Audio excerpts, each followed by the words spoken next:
Nelly Furtado's music Meltdown. We finally know what happened to this promiscuous girl.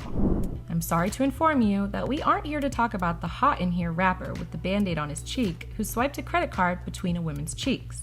Whoa, Nelly isn't just the name of her debut studio album, but the slogan often used in mid-Y2K when the ambitious white girl with lots of flair burst onto the scene, cosplaying as a super producer Timbaland's right-hand girl.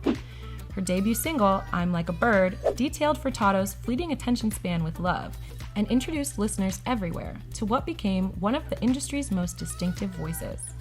Teaming up with Timbo served to be best, as he cultivated his signature beats to push Nelly's career to the next level, spawning hits like Promiscuous, Maneater, and Say It Right, earning her multiple awards and nominations.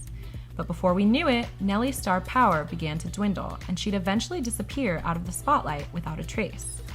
Thanks to a crippling mental health crisis, Nelly would be forced to shy away from the faux glamorous world of the entertainment industry. And well, we haven't heard much from Furtado ever since. So what exactly happened to this promiscuous girl? Similar to many artists spawning out of MTV Green Sky aesthetic years, Nelly Furtado once upon a time appeared to be anywhere and everywhere all at once. A Canadian-born entertainer, before she linked up with producer Timbaland to do her big one, Nelly was out back singing feel-good pop hits like Fly Like a Bird that I can only describe as having the same feel as Corinne Bailey Rae, Put Your Records On. The debut single clearly resonated with the masses, shooting Fly Like a Bird straight to the top 10 on the Billboard Hot 100, and even scored her a Grammy win in 2002. Outdoing her debut, she'd eventually reach the 5th spot with the equally feathery and fuzzy Turn Off the Light. Whoa, Nelly, her debut album, peaked just outside the top 20 on Billboard's album chart, with her sophomore effort, Folklore, touchdown in 2003. Showcasing a more experimental musicality, she failed to achieve success in the United States, despite the evolving sound highlighting her depth. While Folklore wasn't Furtado's most commercially successful album, her biggest musical ventures had yet to come. Like a Bird went on to introduce Nelly as the star she was always destined to be. Her 2006 third album, Loose, proved she was always more capable to take over the pop genre. This time around, the Canadian millennial joined forces with 2000's mega producer Timbaland, and they clearly found an easy chemistry in the studio.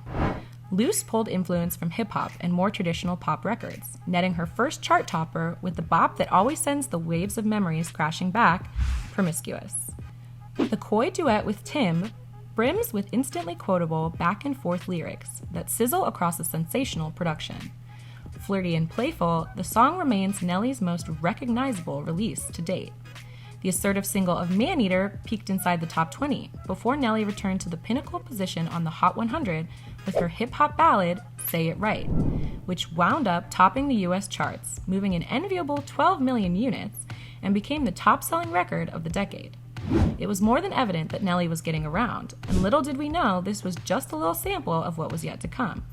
Nell and Tim were back at it, linking up again for Tim's 2007 album, Shock Value. Adding Justin Timberlake to the mix for their diss track, Give It To Me, Nelly and Timbaland were another power dynamic duo along with Tim and JT, Tim and Missy, and Tim and whoever else he decides to link up with. If it ain't broke, don't fix it. With Give It To Me, each artist served plenty of shade. However, in a 2010 interview with Metro, Furtado listed it as being one of the songs she most regretted recording. You put a lot of negative energy out into the world. Despite that, Give It To Me became a certified hit. Buoyed by the famous trio's notoriety and brag-heavy verses, it hit the top spot on the Hot 100. If you've been keeping track, that means Furtado notched 3 number ones between 2006 and 2007.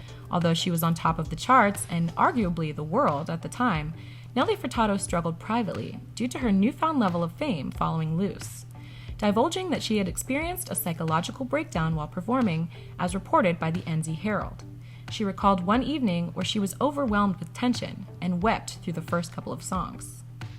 The star embarked on her Get Loose tour in 2007. Looking back in 2017, she revealed that the promotional schedule pushed her to her limits.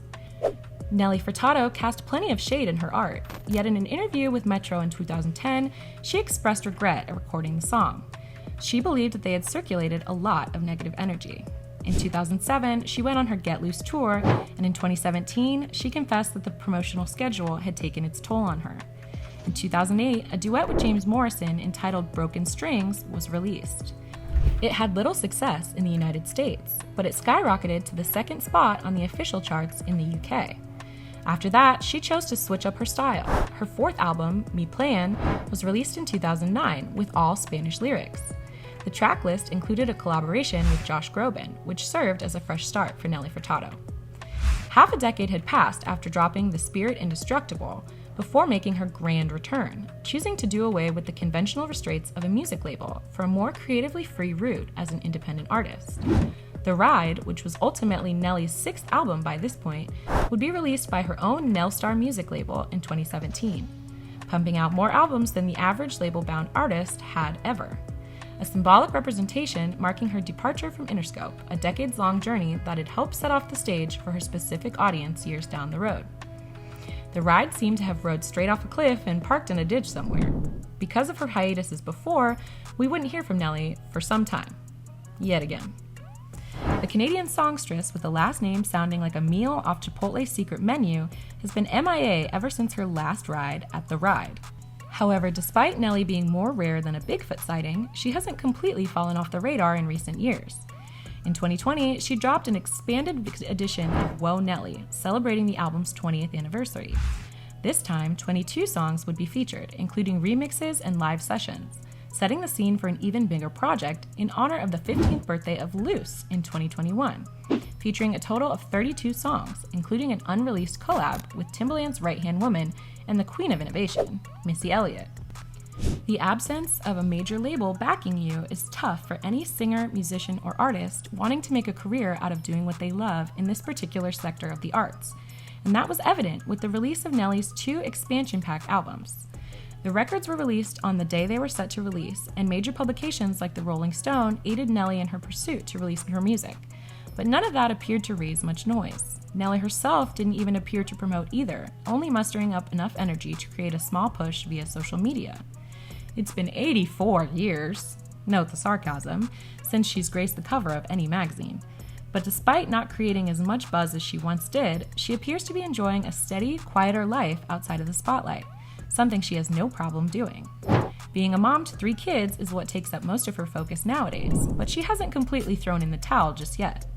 In recent years, she made a guest appearance right alongside Drake, with Aubrey singing his little heart out right alongside her, and she's even linked up right back where she started with Timbaland, the 2 notifying fans that they were back in this thing like they never left.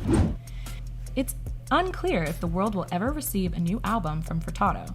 In a microwave era where labels seem to have prioritized fast TikTok singles over actual albums, honestly, Nelly may not even need to drop an album ever again.